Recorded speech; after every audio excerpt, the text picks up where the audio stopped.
ದೇಶದಾದ್ಯಂತ ಲೋಕಸಭಾ ಚುನಾವಣೆ ರಂಗೇರ್ತಾ ಇದೆ. ಮತದಾನದ ದಿನ ಕೂಡ ಹತ್ತಿರವಾಗ್ತಾ ಇದೆ. ಹಾಗಾದ್ರೆ ಜನರನ್ನ ಕಾಡ್ತಾ ಇರುವಂತದೇನು, ಮತದಾರನ ನಿರೀಕ್ಷೆಗಳೇನೇನು, ಮತದಾರನ ಮನದಾಳವನ್ನ ಅವರಿಂದಲೇ ನೇರವಾಗಿ ತಿಳಿಯೋ ಮತಯಾತ್ರೆ ವಿಶೇಷ ಕಾರ್ಯಕ್ರಮಕ್ಕೆ ಸ್ವಾಗತ. ನಾನು ಮಾಲ್ತೆ. ತೇಜಸ್ವಿ ಸೂರ್ಯನೇ ಬರೋದು 100%. ಸ್ವಾಮಿ ರೆಡ್ಡಿ, ತೇಜಸ್ವಿ ಸೂರ್ಯ ವೆಸ್ಟ್.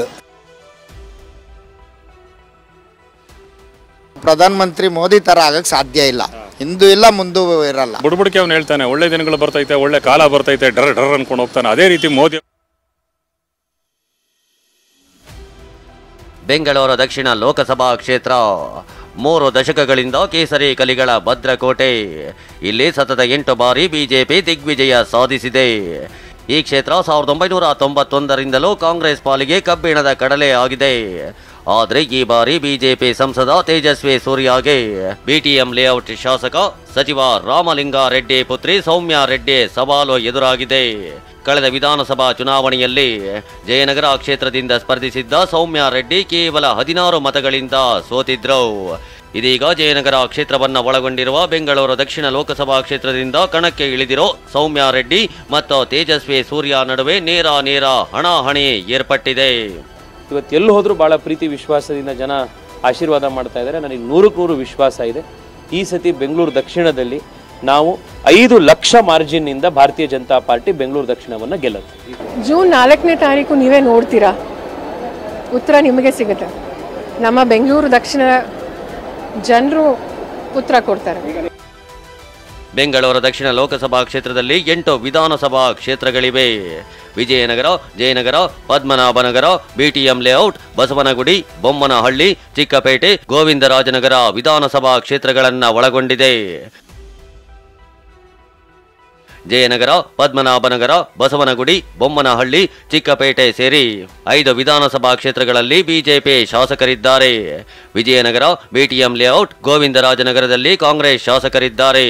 ಬೆಂಗಳೂರು ದಕ್ಷಿಣ ಬಿಜೆಪಿ ಭದ್ರಕೋಟೆಯಾಗಿದ್ರು ಮಹಿಳಾ ಮತದಾರರ ಸಂಖ್ಯೆ ಹೆಚ್ಚಿದೆ.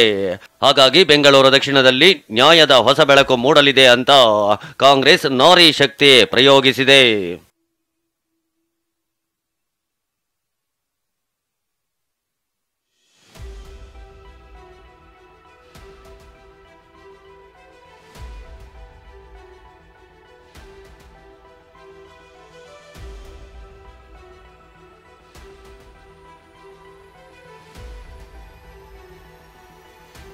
ನಾವಿವತ್ತು ದೇಶದಲ್ಲೇ ಅತಿ ಹೆಚ್ಚು ಸುಶಿಕ್ಷಿತ ಮತದಾರರನ್ನ ಹೊಂದಿರುವಂತಹ ಕ್ಷೇತ್ರಗಳಲ್ಲಿ ಒಂದಾಗಿರುವಂತಹ ಬೆಂಗಳೂರು ದಕ್ಷಿಣ ಲೋಕಸಭಾ ಕ್ಷೇತ್ರದ ವ್ಯಾಪ್ತಿಯಲ್ಲಿದ್ದೀವಿ. ಕಳೆದ 30 ವರ್ಷಗಳಿಂದ ಇಲ್ಲಿ ಬಿಜೆಪಿ ತನ್ನ ನೆಲೆಯನ್ನ ವಿಸ್ತರಿಸಿಕೊಳ್ತಾ ಇದೆ, ಗೆಲ್ತಾ ಬರ್ತಾ ಇದೆ. ಅದರಲ್ಲೂ ಅನಂತಕುಮಾರ್ ಅವರ ಕಾಲವಾದ ನಂತರದಲ್ಲಿ ಮೊದಲ ಬಾರಿಗೆ ಗೆದ್ದು ಬೀಗಿದ್ದಂತಹ ಸಂಸದ ತೇಜಸ್ವಿ ಸೂರ್ಯ 2ನೇ ಬಾರಿಗೆ ಈ ಬಾರಿ ಮರು ಆಯ್ಕೆಯನ್ನ ಬಯಸಿದ್ದಾರೆ. ಮತ್ತೊಂದು ಕಡೆ ಬೆಂಗಳೂರಿನ ಬಲಿಷ್ಠ ನಾಯಕರುಗಳಲ್ಲಿ ಒಬ್ಬರಾಗಿರುವಂತಹ ಸಚಿವ ರಾಮಲಿಂಗಾರೆಡ್ಡಿ ಅವರ ಪುತ್ರಿ ಸೌಮ್ಯ ರೆಡ್ಡಿ ಅವರನ್ನ ಕಾಂಗ್ರೆಸ್ ಈ ಬಾರಿ ಕಣಕ್ಕೆ ಇಳಿಸಿದೆ. ಹಾಗಾದ್ರೆ ಬೆಂಗಳೂರು ದಕ್ಷಿಣ ಲೋಕಸಭಾ ಕ್ಷೇತ್ರದ ಮತದಾರರ ಕುಂದು ಕೊರತೆಗಳೇನು, ಅವ್ರು ಹೇಳ್ತಾ ಇರುವಂತದ್ದೇನು, ಅವರ ನಿಲುವುಗಳು ಏನೇನಾಗಿದೆ, ಜೊತೆಗೆ ಈ ಇಬ್ಬರು ಅಭ್ಯರ್ಥಿಗಳ ವಿಚಾರಕ್ಕೆ ಸಂಬಂಧಪಟ್ಟ ಹಾಗೆ ಅವರ ಅಭಿಪ್ರಾಯ ಏನು, ಬನ್ನಿ ಅವರಿಂದಲೇ ಕೇಳಿ ತಿಳ್ಕೊಳ್ಳೋಣ. ನಾವೀಗ ಬೆಂಗಳೂರು ದಕ್ಷಿಣ ಲೋಕಸಭಾ ಕ್ಷೇತ್ರದ ವ್ಯಾಪ್ತಿಗೆ ಒಳಪಡುವಂತ ಬಸವನಗುಡಿ ವಿಧಾನಸಭಾ ಕ್ಷೇತ್ರದ ವ್ಯಾಪ್ತಿಯಲ್ಲಿದ್ದೀವಿ. ಬಸವನಗುಡಿ ಅಂತ ಅಂದ್ರೆ ಬಹಳ ವ್ಯಾಪಾರ ವಹಿವಾಟು, ಗಾಂಧಿ ಬಜಾರ್ ಸೇರಿದ ಹಾಗೆ ಬಹಳ ಪ್ರತಿಷ್ಠಿತವಾದಂತಹ ಏರಿಯಾಗಳು ಕೂಡ ಇದೆ. ಅಂತ ಏರಿಯಾಗಳಲ್ಲಿ ನಮಗೆ 10 ಮಂದಿ ಸಿಗ್ತಾರೆ. ಹೇಗಿದೆ ಚುನಾವಣಾ ಕಾವು, ಅವ್ರ ನಿರೀಕ್ಷೆಗಳು ಏನೇನು, ಈ ಬಾರಿ ಏನಾದ್ರು ಬದಲಾವಣೆ ಬಯಸಿದಾರಾ, ಬನ್ನಿ ಅವ್ರನ್ನೇ ಕೇಳಿ ತಿಳ್ಕೊಳ್ಳೋಣ. ತೇಜಸ್ವಿ ಸೂರ್ಯನೇ ಬರೋದು 100%. ನಮ್ ಮೋದಿ ಬೇಕು. ಮೋದಿಯಿಂದ ನಮ್ಗೆ ಒಳ್ಳೆ ಇದಾಗಿದೆ. ಇನ್ನೂ 10 ವರ್ಷ ಇರ್ಬೇಕು ಮೋದಿ ಬರಬೇಕು. ತೇಜಸ್ವಿ ಸೂರ್ಯನೇ ಇಲ್ಲಿ ಬರೋದು. 20 ವರ್ಷದಿಂದ ಇಲ್ಲಿ ಬಿಜೆಪಿನೇ ಬರ್ತಾ ಇರೋದು. ಸೌತ್ 32 ವರ್ಷ ಅವತ್ತೊಂದು ಬಿಜೆಪಿನೇ ಬರೋದು. ನಾವು 100% ಬಿಜೆಪಿನೇ. ಮೋದಿಗೋಸ್ಕರ ನಾವು. ನೀವು ಬಿಜೆಪಿಗೋಸ್ಕರನ ಅಥವಾ ಮೋದಿಗೋಸ್ಕರ? ಮೋದಿ ಬಿಜೆಪಿ ಎರಡೂ ಎಲ್ಲ ಚೆನ್ನಾಗಿ ಮಾಡ್ತಾ ಇದ್ದಾರೆ. ನಾವು ಸ್ವಲ್ಪ ಬಿಜೆಪಿಗೆ ಹಾಕ್ತಾ ಇದೀವಿ. ನಾವು ಲೈಫ್ ಫುಡ್ದಾಗಿಂದ ಹಾಕ್ತಾ ಇದ್ದೀನಿ. ನಮಗೆ ಅಂತ ಏನೂ ಇಲ್ಲ ಸ್ವಾಮಿ. ಅವ್ರು ಹಾಕಿದ್ದೆ ನಾವು ಈ ಲಕ್ಷ್ಮಿಯನ್ನೇ ಹೇಳ್ತೀವಿ.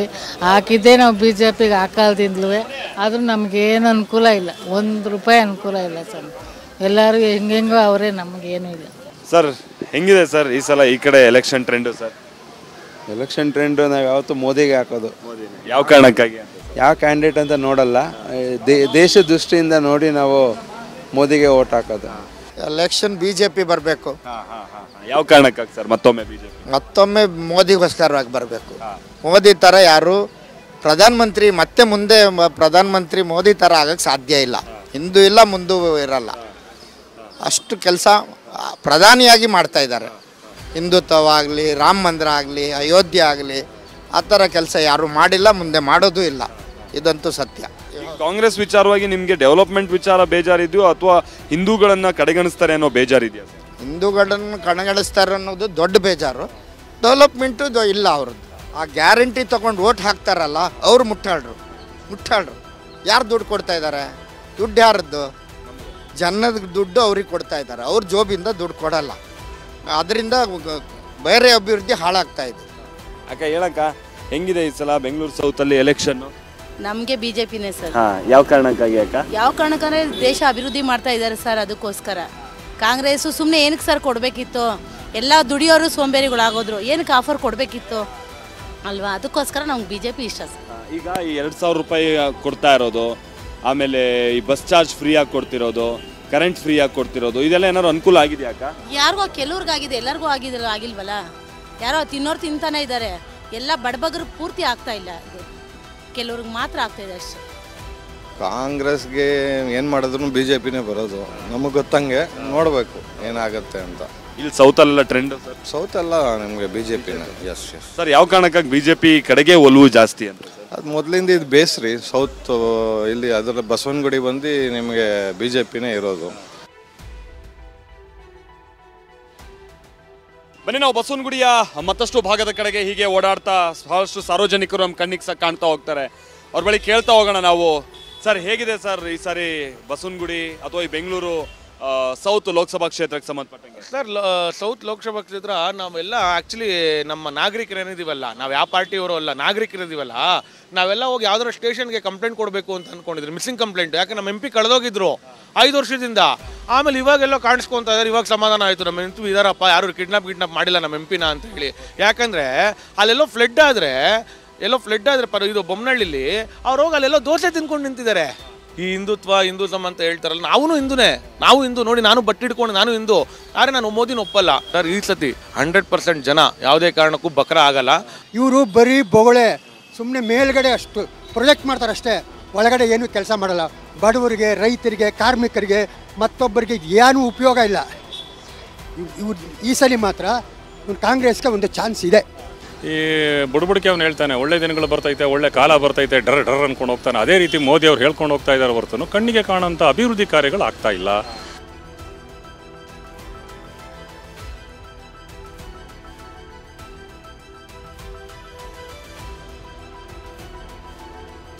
ನಾನೀಗ ಮತ್ತೊಂದು ಪ್ರತಿಷ್ಠಿತ ವಿಧಾನಸಭಾ ಕ್ಷೇತ್ರ ಜಯನಗರ ವಿಧಾನಸಭಾ ಕ್ಷೇತ್ರದಲ್ಲಿದ್ದೀನಿ. ಸರ್, ಹೇಳಿ ಸರ್, ಹೆಂಗಿದೆ ಸರ್ ಈ ಸಲ ಸೌತ್ ಎಲೆಕ್ಷನ್? ಸರ್, ಎಲೆಕ್ಷನ್ ಚೆನ್ನಾಗಿದೆ, ಕಾಂಗ್ರೆಸ್ ಬರ್ತದೆ. ಈ ಅಕ್ಕಿ ಇದೆಲ್ಲ ಕೊಟ್ಟು ಬಡವ್ರ ಬಗ್ಗರಿಗೆ ಹೆಲ್ಪ್ ಆಗಿದೆ. ಏನು ಕೆಲಸ ಕಾರ್ಯ ಏನು ಮಾಡಿಲ್ಲ ತೇಜಸ್ವಿನಿ ಸೂರ್ಯ. ಬರೀ ಸುಮ್ಮನೆ ಬದನೆ ಹೊಡ್ಕೊಂಡು ಮೋದಿ ಕಾಲಿಗೆ ಅಡ್ಡು ಬಿದ್ದುಕೊಂಡು ನಮಸ್ಕಾರ ಹೊಡ್ಕೊಂಡಿರೋದು. 25 ಜನ MP ಗಳು ಮಸ್ಕ ಹೊಡೆದಿದ್ದಷ್ಟೇ, ಏನು ಕೆಲಸ ಮಾಡಿಲ್ಲ 5 ಪೈಸದ್ದು. ಆ ಅಮ್ಮ ಏನಾದರೂ ಕರ್ನಾಟಕದಿಂದ ಹೋಗಿ ಅಲ್ಲೇನಾದರೂ ಒಂದು ಟೇಬಲ್ ಗುದ್ದಿ ಮೋದಿ ಮುಂದೆ ಮಾತಾಡಬೇಕಂದ್ರೆ ಅದು ಸೌಮ್ಯ ರೆಡ್ಡಿಗೆ ಸಾಧ್ಯ, ಬೇರೆ ಯಾರಿಗೂ ಸಾಧ್ಯ ಇಲ್ಲ. ಬದಲಾವಣೆ ತಂದೆ ತರ್ತಾರೆ. ಇವರು ತೇಜಸ್ವಿ ಸೂರ್ಯ ಅವರು ಯಾವತ್ತೂ ಆಚೆನೂ ಬಂದಿಲ್ಲ, ಯಾವ ಸಹಾಯನೂ ಮಾಡಿಲ್ಲ. ಅತಿವೃಷ್ಟಿ ಆಯ್ತಲ್ಲ ಉತ್ತರ ಕರ್ನಾಟಕದಲ್ಲಿ, ಯಾರೂ ಮಾತಾಡಿಲ್ಲ. ಬರಗಾಲ ಇದೆ, ಇವತ್ತೂ ಮಾತಾಡಿಲ್ಲ. ಮೋದಿ ಅವ್ರ ಹತ್ರ ಹೋಗ್ಬಿಟ್ಟು ನಾವು ಮಾತಾಡಿ ಅಂತ ಕಳಿಸಿರೋದು, ನೀವು ಮೌನವಾಗಿರಿ ಅಂತೆಲ್ಲ ಕಳಿಸಿರೋದು. ಬರೀ ಕೋಮುವಾದ ಸೃಷ್ಟಿ ಮಾಡ್ತಾರೆ ಈಗಿನ ಸಂಸದರು. ಸರ್, ಎಲ್ಲ ಕಡೆ ಸಂಸದರು ಹಂಗೆ ಸರ್, ಎಲ್ಲೂ ಯಾರೂ ಬರಲ್ಲ, ಹಿಂದಿಂದ ಕೆಲಸಗಳು ಮಾಡ್ಕೊಂಡು ಹೋಗ್ತಿರ್ತಾರೆ. ಬಟ್ ಜನ ಅದನ್ನು ಗಮನಿಸ್ಬೇಕಷ್ಟೇ, ಮಾಡಿದ್ದಾರೆ ಇಲ್ಲ ಅಂತ ಜನಕ್ಕೆ ಗೊತ್ತಾಗಬೇಕಷ್ಟೇ. ಸೊ ಇವಾಗ ಓವರಾಲ್ ನಾವು ಮಾಡ್ತಿರೋದು MP ಎಲೆಕ್ಷನ್ಸ್ ಮಾಡ್ತಿರೋದೇ ನರೇಂದ್ರ ಮೋದಿಗೋಸ್ಕರ. ಸೊ ಅವ್ರು ಬಂದ್ರೇ ನಮ್ಮ ದೇಶಕ್ಕೆ ಒಂದು ಸೆಕ್ಯೂರಿಟಿ ಇರುತ್ತೆ. ಸೊ ಅವರೇ ಬರಬೇಕು. ಬರೀ ಫೇಕು. ಈ ಫೇಕ್ ಸಂಸದರನ್ನ ನಾನು ಕೇಳ್ಕೊಳ್ಳೋದು ಜನತೆಯಲ್ಲಿ ಒಂದೇ, ಈ ರೀತಿಯಾದ ಸುಳ್ಳುಕೋರ ಮತ್ತು ಮಾನವೀಯತೆ ಇಲ್ಲದೆ ಇರೋ ಅಂಥ ಒಬ್ಬ ಸಂಸದನ್ನ ದಯವಿಟ್ಟು ನೀವು ಆಯ್ಕೆ ಮಾಡಬೇಡಿ ಅಂತ ಯಾರು ಆಯ್ಕೆ ಮಾಡ್ಕೊಳ್ತಾರಲ್ಲ ಅವ್ರ ಹತ್ರ ಕೇಳ್ಕೊಳ್ತೀನಿ. ಮತ್ತು ಸೌಮ್ಯ ರೆಡ್ಡಿ ಅವರು 5 ವರ್ಷ ಜಯನಗರದಲ್ಲಿ ಕೆಲಸ ಮಾಡಿದ್ದಾರೆ. ಜೊತೆಯಲ್ಲಿ ಅವರು ಮಾನವೀಯತೆಯಿಂದ ಮೆರೆಯೋ ಅಂಥ ಒಂದು ಮಹಿಳೆ. ಹೇಗಿದೆ ಸರ್ ಟ್ರೆಂಡ್? ಸೌಮ್ಯ ರೆಡ್ಡಿ, ತೇಜಸ್ವಿ ಸೂರ್ಯ ವೇಸ್ಟ್ ಬಡಿ. ಅವನೇನು ಕೆಲಸ ಬರೀ ಜಾತಿ ರಾಜಕೀಯ ಮಾಡಿಕೊಂಡು ಅವ್ರ ಬ್ರಾಹ್ಮಣರಿಂಗೆ ಹಿಂಗೆ ಹಿಂದೂ ಈ ನೋಡಿ ಎಲೆಕ್ಷನ್ ಬಂದಿದೆ, ಇವಾಗ ಹಿಂದೂ ಬಂದು ದೇವಸ್ಥಾನ ಅದಂತ ಹೇಳ್ತೀವಿ. ಎಲೆಕ್ಷನ್ ಇಂದಿರೋ ಟೈಮಲ್ಲಿ ಅಡ್ರೆಸ್ಸೇ ಇರೋಲ್ಲ.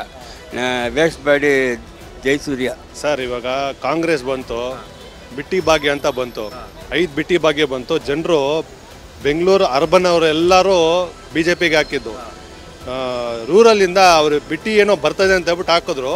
ಆ ಹಳ್ಳಿ ಜನಕ್ಕಾಗಲಿ ರೂರಲ್ ಸೆಮಿ ಮೀಡಿಯಂ ವರ್ಗದ ಅವ್ರಿಗೂ ಗೊತ್ತಾಗಿದೆ ಇವ್ರು ಬಿಟ್ಟಿ ಭಾಗ್ಯದಿಂದ ಯಾರ ಹತ್ರ ಇಲ್ವೋ ತೆಗೆದ್ಬಿಟ್ಟು ಅವ್ರು ಕೊಟ್ಟರು.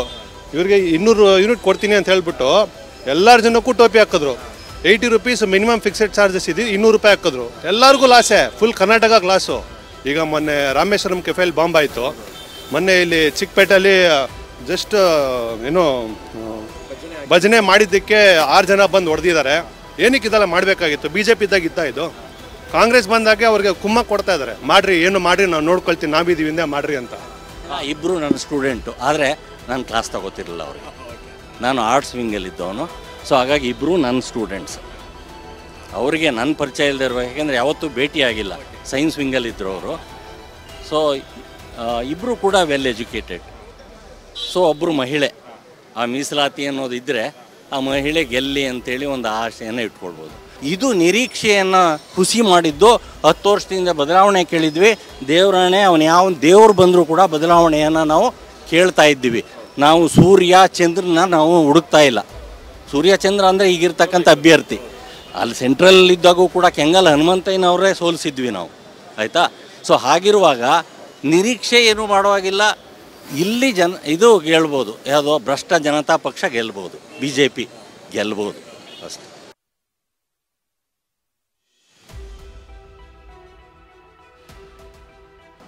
ನಾನೀಗ ಬೆಂಗಳೂರು ಸೌತ್ ಲೋಕಸಭಾ ಕ್ಷೇತ್ರಕ್ಕೆ ಒಳಪಡುವಂತ ಚಿಕ್ಕಪೇಟೆ ವಿಧಾನಸಭಾ ಕ್ಷೇತ್ರದ ವ್ಯಾಪ್ತಿಯಲ್ಲಿದ್ದೀನಿ. अच्छा दिन आएगा, अच्छा दिन ಎಲ್ಲ अच्छा दिन आएगा. अच्छा दिन ಆಯಾ नहीं.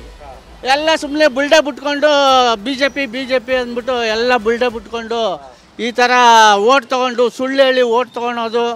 ಏನು ಕಾಂಗ್ರೆಸ್ಸು ಸುಳ್ಳು ಹೇಳಲ್ಲ. ಸರ್, ಈಗ ಇರುವಂಥ ಕ್ಯಾಂಡಿಡೇಟಿಂದ ಏನಾದ್ರು ಅನುಕೂಲ ಆಗಿದೆಯಾ ಸರ್? ಈಗ ತೇಜಸ್ವಿ ಸೂರ್ಯ ಅವ್ರು ಕೆಲಸ ಮಾಡಿ. ತೇಜಸ್ವಿ ಸೂರ್ಯದಿಂದ 100% ಅನುಕೂಲ ಇದೆ ಸರ್. 100% ಈ ಸತಿ ಅವ್ರದ್ದೇ ಗೆಲ್ಲೋದು. ತೇಜಸ್ವಿ ಸೂರ್ಯ ಅವ್ರು ಜಾಸ್ತಿ ಬರಲ್ಲ, ಈ ಕಡೆ ಬರಲ್ಲ. ಅವ್ರು ಏನಿದ್ರು ಬಸವನಗುಡಿ, ಜಯನಗರ ಅಲ್ಲೇ, ಇಲ್ಲಿ ಜಾಸ್ತಿ ಬರಲ್ಲ ಅವರು. ಇಲ್ಲ ಅಂದರೆ ಉದಯಗೌಡಾಚಾರ್ಯ ಸರ್ ಮೇನ್ ತುಂಬ ಚೆನ್ನಾಗಿ ಇಂಪ್ರೂವ್ ಮಾಡಿದ್ದಾರೆ. ಅವರು BJP ಅವರಾದ್ರೂ ನಾವು ಅವ್ರಿಗೆ ಸಪೋರ್ಟ್ ಮಾಡ್ತೀವಿ.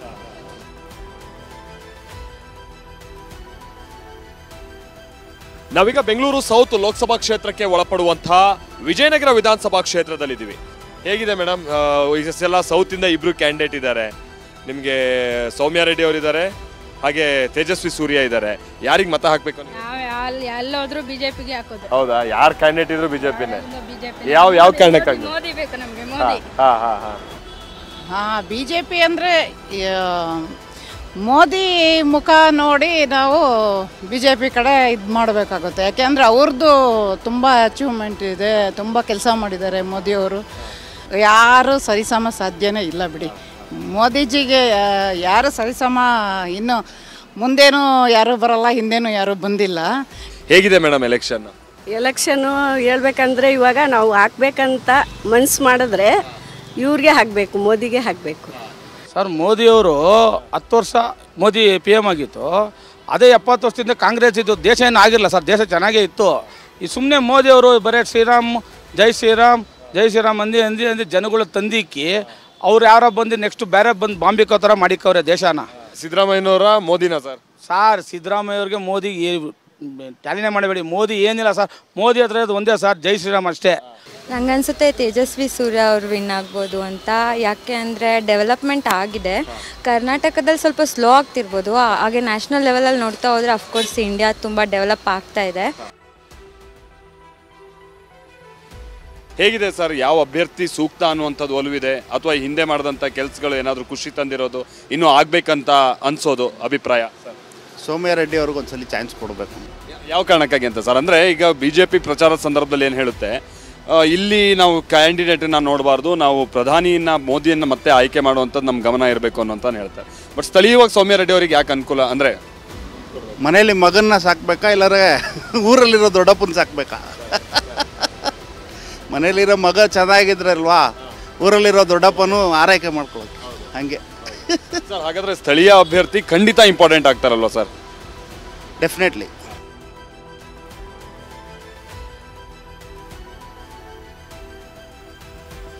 ನಾವೀಗ ಬೆಂಗಳೂರು ದಕ್ಷಿಣ ಲೋಕಸಭಾ ಕ್ಷೇತ್ರದ ವ್ಯಾಪ್ತಿಗೆ ಒಳಪಡುವಂತಹ ಬೊಮ್ಮನಹಳ್ಳಿ ವಿಧಾನಸಭಾ ಕ್ಷೇತ್ರದ ವ್ಯಾಪ್ತಿಯಲ್ಲಿದ್ದೀವಿ. ಬಹಳ ಮಂದಿಗೆ ಗೊತ್ತಿರುತ್ತೆ ಮಡಿವಾಳ ಮಾರ್ಕೆಟ್ ಅಂತ ಅಂದ್ರೆ, ಯಾಕಂದ್ರೆ ಬೊಮ್ಮನಹಳ್ಳಿ ಭಾಗದಲ್ಲಿ ಅತಿ ಹೆಚ್ಚು ಜನಸಂದಣಿ ಸೇರುವಂತಹ ಜೊತೆಗೆ ಬಹಳ ವ್ಯಾಪಾರ ವಹಿವಾಟಾಗುವಂತಹ ಒಂದು ಪ್ರದೇಶ ಮಡಿವಾಳ ಮಾರ್ಕೆಟ್ ಏರಿಯಾ. ಈ ಏರಿಯಾದಲ್ಲಿ ನಾವಿದ್ದೀವಿ. ಬನ್ನಿ, ಬಹಳಷ್ಟು ಮಂದಿ ನಮ್ಗೆ ಇಲ್ಲಿ ಸಿಗ್ತಾ ಹೋಗ್ತಾರೆ. ಅವ್ರ ಅಭಿಪ್ರಾಯ ಏನು, ಯಾರ ಕಡೆಗೆ ಒಲವಿದೆ ಕೇಳಿ ತಿಳ್ಕೊಳ್ತಾ ಹೋಗೋಣ ಬನ್ನಿ. ಹೇಗಿದೆ ಎಲೆಕ್ಷನ್ ಅಕ್ಕ? ನಮಗೆ ಬೇಕಾಗಿರೋದು ಕಾಂಗ್ರೆಸ್ ಬಂದರೆ ನೋಡಿ ಎಲ್ಲ ಅನುಕೂಲಗಳು ಮಾಡ್ತಾ ಇದ್ದಾರೆ. BJP ಬಂದು ಸರ್ಕಾರ ಎಲ್ಲ ಹಾಳಾಗಿ ಹೋಗಿದೆ, ಎಲ್ರಿಗೂ ತೊಂದರೆ ಆಗಿದೆ. ಯಾಕೆ ತೊಂದರೆ ಆಗಿರೋದು ಅಂದರೆ ಎಲ್ಲ ರೇಟ್ಗಳೆಲ್ಲ ಜಾಸ್ತಿ ಮಾಡಿ ಕೊರೋನಾ ಬಂದು ಜನಗಳನ್ನೆಲ್ಲ ಇಂಜೆಕ್ಷನು ಸ್ಲೋ ಪಾಯ್ಸನ್ ಎಲ್ಲ ಕೊಟ್ಟು ಅವ್ರನ್ನ ಮಟಾಶ್ ಮಾಡಿದ್ದಾರೆ. ಯಾವಾಗ BJP ಸರ್ಕಾರ ಬಂತು ಅವ್ರೇನು ಹೇಳ್ತಾರೆ, ಈ ಸರ್ಕಾರ ಬಂದಾದಮೇಲೆ ನಮಗೆ ತುಂಬ ಅನುಕೂಲ ಮಾಡಿದ್ದಾರೆ ಹಂಗೆ ಹಿಂಗೆ ಅಂತಾರೆ. ಅವರು ಎಡ್ರು. ಮೇಡಮ್, ಎಲೆಕ್ಷನ್ ಬರ್ತಾ ಇದೆ, ಲೋಕಸಭಾ ಎಲೆಕ್ಷನ್ನು. ಬೆಂಗಳೂರು ಸೌತಿಂದ ತೇಜಸ್ವಿ ಸೂರ್ಯ ಇದ್ದಾರೆ, ಸೌಮ್ಯ ರೆಡ್ಡಿ ಇದ್ದಾರೆ. ಒಬ್ರು ಮತದಾರರಾಗಿ ಏನು ಹೇಳ್ತೀರಾ madam? Tejasvi Surya is like ಹೆಂಗಂದರೆ ಸಾಮಾನ್ಯರ ಥರ ಎಲ್ಲರಿಗೆ ಕಡೆವರೆಗೂ ಹೋಗಿ ತಲುಪೋ ಮನುಷ್ಯ. So we support Tejasvi Surya. ಅದು 8 ಕ್ಷೇತ್ರದಲ್ಲಿ ತೇಜಸ್ವಿ ಸೂರ್ಯ ಅವರು ಇವತ್ತವರೆಗೂ ಕಾಣಿಸ್ಕೊಂಡಿಲ್ಲ. ಅವ್ರು ಬಸವನಗುಡಿ ಒಂದು ಬಿಟ್ಟರೆ ಆಚೆ ಎಲ್ಲೂ ಬರೋದಿಲ್ಲ. ಇವತ್ತವ್ರಿಗೆ ಬಂದೂ ಇಲ್ಲ, ಯಾರಿಗೂ ಕಾಣಿಸ್ಕೊಂಡೂ ಇಲ್ಲ. ಅದರಿಂದ ಏನಾಗುತ್ತೆ ಅಂದರೆ ಸೋಮ್ಯ ರೆಡ್ಡಿಗೆ ಒಲವಿದೆ, ಗ್ಯಾರಂಟಿ ಗೆಲ್ತಾರೆ. ಲೋಕಸಭಾ ಚುನಾವಣೆಯಲ್ಲಿ ಅವರು ಜಯಮತ 100% ಹಾಗೆ ಆಗ್ತಾರೆ ಅಂತ ಗ್ಯಾರಂಟಿ ಇದೆ. ಕಾಂಗ್ರೆಸ್ ಒಂದು ಒಳ್ಳೆ ಅಭ್ಯರ್ಥಿಯನ್ನು ನಿಲ್ಲಿಸಿದೆ ಅನ್ಸುತ್ತಾ ಸರ್? ಸರ್ 100% ಸೌಮ್ಯ ರೆಡ್ಡಿ ಅಂತವ್ರು ಸಿಕ್ಕೋದು ಭಾರಿ ಅದೃಷ್ಟ. ಮೇಡಮ್, ನಿಮ್ಗೆ ಏನನ್ಸುತ್ತೆ, ಈ ಬಾರಿ ಕಾಂಗ್ರೆಸ್ ಈ ಭಾಗದಲ್ಲಿ ಗೆದ್ರೆ ಸೂಕ್ತನೋ BJP ಗೆದ್ರೆ ಸೂಕ್ತ? ನಮಗೇನು BJP ಗೆದ್ರೇನೆ ಒಳ್ಳೇದು ಅನಿಸುತ್ತೆ ಸರ್ ನಮಗೆ. BJP ಅಂತ ಅಂದ್ರೆ ನೀವು ಸಂಸದ ಅಂದ್ರೆ ತೇಜಸ್ವಿ ಸೂರ್ಯ ಅನ್ನೋ ಕಾರಣಕ್ಕಾಗಿನ, ಮೋದಿ ಅನ್ನೋ ಕಾರಣಕ್ಕಾಗಿನ, ಅಥವಾ ಪಕ್ಷ? ಮೋದಿ ಬರ್ಬೇಕು ಸರ್, ಮೋದಿ ಬರ್ಬೇಕು ಅಷ್ಟೇ. ಕಾಂಗ್ರೆಸ್ ನಮಗೇನು ದೇಶ ಇಲ್ಲ, BJP ಏನು ದೇಶ ಇಲ್ಲ, ಕುಮಾರಸ್ವಾಮಿದೇನು ದೇಶ ಇಲ್ಲ, ಒಟ್ಟು ಮೋದಿ ನಮಗೆ ಅಷ್ಟೇ. ಬೆಂಗಳೂರು ದಕ್ಷಿಣ ಲೋಕಸಭಾ ಕ್ಷೇತ್ರ ಬಿಜೆಪಿಯ ಭದ್ರಕೋಟೆ ಅನ್ನೋದ್ರಲ್ಲಿ ಎರಡು ಮಾತಿಲ್ಲ. ಆದ್ರೆ 32 ವರ್ಷಗಳ ಬಳಿಕ ನಮ್ಗೊಬ್ರು ಸಮರ್ಥ ಅಭ್ಯರ್ಥಿ ಸಿಕ್ಕಿದ್ದಾರೆ. ಹೀಗಾಗಿ ಈ ಬಾರಿ ನಾವು ಗೆದ್ದೇ ಗೆಲ್ತೀವಿ, ಸೂರ್ಯ ಮುಳುಗುತ್ತೆ ಅನ್ನೋ ವಿಶ್ವಾಸದಲ್ಲಿದೆ ಕಾಂಗ್ರೆಸ್. ಹಾಗಾದ್ರೆ ಈ ಬಾರಿ ಇತಿಹಾಸ ಬದಲಾಗುತ್ತಾ? ಇದಕ್ಕೆ ಫಲಿತಾಂಶದ ದಿನವೇ ಉತ್ತರ ಸಿಗಬೇಕಾಗಿದೆ. ಇದಾಗಿತ್ತು ಇವತ್ತಿನ ಮತಯಾತ್ರೆ. ನಿರಂತರ ಸುದ್ದಿಗಾಗಿ ನೋಡ್ತಾ ಇರಿ TV9.